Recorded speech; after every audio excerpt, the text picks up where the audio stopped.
जय हिंद साथियों, स्वागत है आप लोगों का हमारे YouTube चैनल पर। साथियों, जैसे देख पा रहे हैं हम लोग क्लास 10th का मैथमेटिक्स रेगुलर बेसिस पर यानी कि चैप्टर वाइज कंप्लीट कर रहे हैं। तो साथियों, आज है प्रश्नावली 3.3 यानी कि एक्सरसाइज 3.3। इसको हम लोग देखेंगे, इसका क्वेश्चन यानी कि क्वेश्चन वाइज इसका पर क्वेश्चन किस तरह का सॉल्व करना है आपको, उस आधार पर हम लोग इसका एकदम कंप्लीट सॉल्यूशन इस वीडियो में आप लोगों को मिलेगा।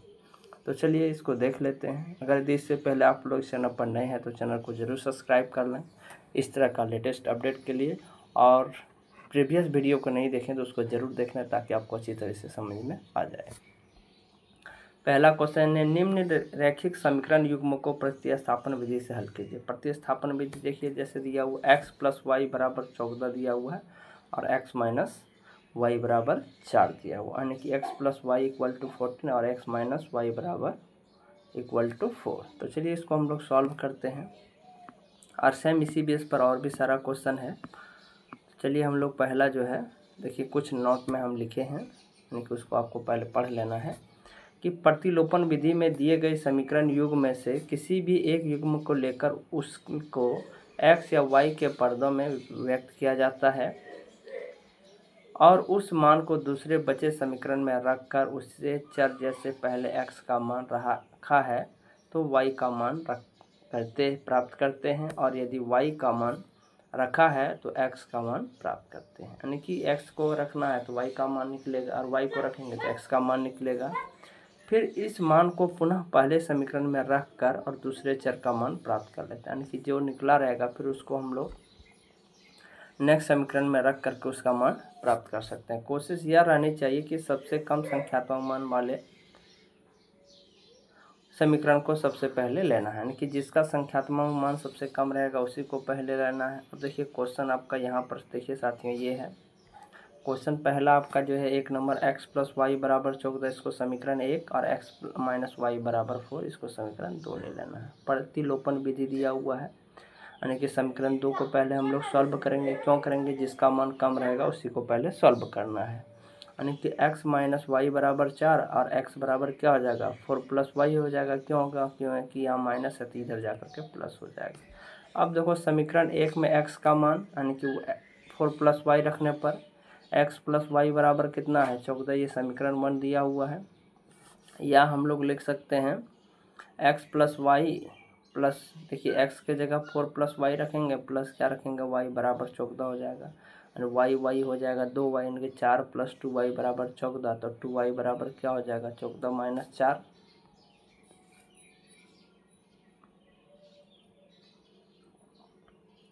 तो यहाँ पर साथियों आपका 2 से कटाएंगे तो 5 को, यानी कि 2y = 10 हो जाएगा, और y = 10/2 हो जाएगा, यानी कि इसको 2 से 5 बार में कटाएंगे तो ये 5 आ जाएगा। अब देखिए यहाँ हमने y का मान प्राप्त कर लिया, y का मान कितना आया 5 आया। हम पुनः समीकरण 2 में रखेंगे और x का मान प्राप्त करेंगे, यानी कि y का मान क्या करना है समीकरण 2 में रख लेना है। समीकरण 2 क्या था, x = 4 + y। अब x बराबर क्या हो जाएगा, देखिए x 4, y का मान कितना आया है 5, 5 4 9 हो जाएगा। अतः दिए गए रैखिक युग्म का हल क्या हो जाएगा, x = 9 हो जाएगा और y = 5 हो जाएगा। तो देख लीजिए साथियों कितना आसान है सॉल्व करने में। तो इसी तरह का 1 नंबर का जितना भी सारा क्वेश्चन है यह सॉल्व हो जाएगा, यानी बन जाएगा। 2 नंबर 3 नंबर जितना भी सारा क्वेश्चन है ये 1 नंबर का बन जाएगा। यदि आप लोगों को कहीं डाउट होता है तो कमेंट सेक्शन में दी जाइए और उसको कमेंट कर दिए, उस क्वेश्चन नंबर को मेंशन कीजिए, ताकि हम जो है उस क्वेश्चन बेस के आधार पर हम उसका जो है क्वेश्चन या सॉल्यूशन बना करके आप लोगों को वीडियो अपलोड कर देंगे, ताकि आपका जो तैयारी है बेहतर तरीके से हो सके। अभी देख सकते हैं हाल ही में 10 का निकला हुआ है, रिजल्ट आया हुआ है। तो चलिए अब चलते हैं हम लोग क्वेश्चन नंबर 2 की ओर। क्वेश्चन नंबर 2 में आपका जैसे देख पा रहे हैं, देखिए 2x + 3y = 11 दिया हुआ है। 2x - 4 = -24 को हल कीजिए और इसमें m का वह मान ज्ञात कीजिए जिसे y बराबर क्या mx + 3 हो। तो चलिए इसको हम लोग सॉल्व करते हैं। इसको भी सेम वही पैटर्न ले लेना है। एक को क्या करना है, ये 2x + 3y = 11 जो इसको समीकरण 1, 2x - 4y = -14 इसको समीकरण 2। अब देखो जो कम है उसी को पहले सॉल्व करेंगे, यानी कि 2x प्लस वाई बराबर क्या हो जाएगा 11। 2x बराबर क्या है 11 माइनस 3y। x बराबर निकालेंगे तो 11 माइनस 3y बटा 2 हो जाएगा। ये समीकरण 3। अब देखिए x का मान निकल करके क्या आया 11 माइनस 3y बाई 2 आया। तो x का मान समीकरण 2 में रखने पर चलिए समीकरण 2 को हम लोग पहले सॉल्व कर लेते हैं। जहाँ तक आप देख पा रहे हैं समीकरण 2 क्या है 2x माइनस 4y बराबर माइनस 24 दिया हुआ है, और जिसमें से x का मान कुछ आया है, जैसे 2 इंटू हो जाएगा x माइनस 3y माइनस 2 बराबर माइनस 4y बराबर क्या हो जाएगा 24। इसको हम लोग सॉल्व कर लेते हैं, ये 2 कट जाएगा यहाँ से यहाँ।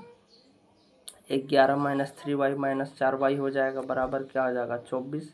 इसको देखिए 11 माइनस माइनस यहाँ क्या हो जाएगा प्लस हो जाएगा, यानी कि 11 माइनस 7y हो जाएगा बराबर माइनस 24। ये देखो इधर माइनस है इधर जाके प्लस हो जाएंगे 7y बराबर क्या हो जाएगा 11 प्लस 24 7y बराबर हो जाएगा 35। तो हम लोग y इसका मान निकाल सकते हैं, y बराबर क्या हो जाएगा 35/7। 7 का 5 बार पढ़ेंगे तो क्या आ जाएगा 5 कट जाएगा। तो चलिए अब फिर से हम लोग देखो y का मान कितना आ गया 5 आ गया।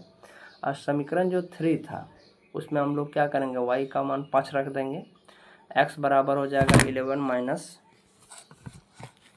3y बटा 2 हो जाएगा बाई 2। x बराबर क्या हो जाएगा 11। देखिए y का मान कितना आया है 5। 11 माइनस 5 3 गुना 5 हो जाएगा बटा 2 हो जाएगा। x बराबर 11 माइनस 15 यानी कि आ जाएगा कितना माइनस 4/2।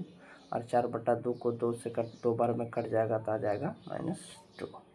देखिए यहाँ पर x का मान कितना आ गया 2 और y का मान कितना आया था 5। अब देखो हम लोगों को क्या बोला है कि m का मान प्राप्त करना है, यानी कि देखिए m का मान प्राप्त करने के लिए x और y का मान y बराबर कितना है m इंटू एक्स प्लस 3 में रखने पर, यानी कि y बराबर हो जाएगा mx प्लस 3 हो जाएगा।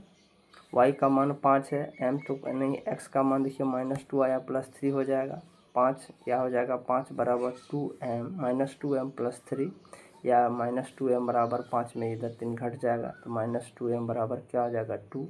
2 से हम लोग क्या करेंगे एक बार में कट जाएगा, ये 1 आ जाएगा -1 m बराबर क्या हो जाएगा -1 हो जाएगा।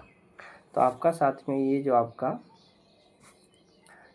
-1 ये आपका आंसर हो जाएगा। तो साथियों एक नंबर क्वेश्चन नंबर 1 और 2 किसी भी प्रकार का आपको डाउट है तो कमेंट सेक्शन में ज़रूर कमेंट कीजिए, और इस वीडियो को पसंद आया है तो ज़रूर लाइक शेयर कीजिए, ताकि हम नेक्स्ट जो है और अच्छी तरीके से आप लोगों को समझाने का प्रयास कर सकें और बेहतर से बेहतर कंटेंट लेकर के आ सकते हैं। जय हिंद साथियों, धन्यवाद।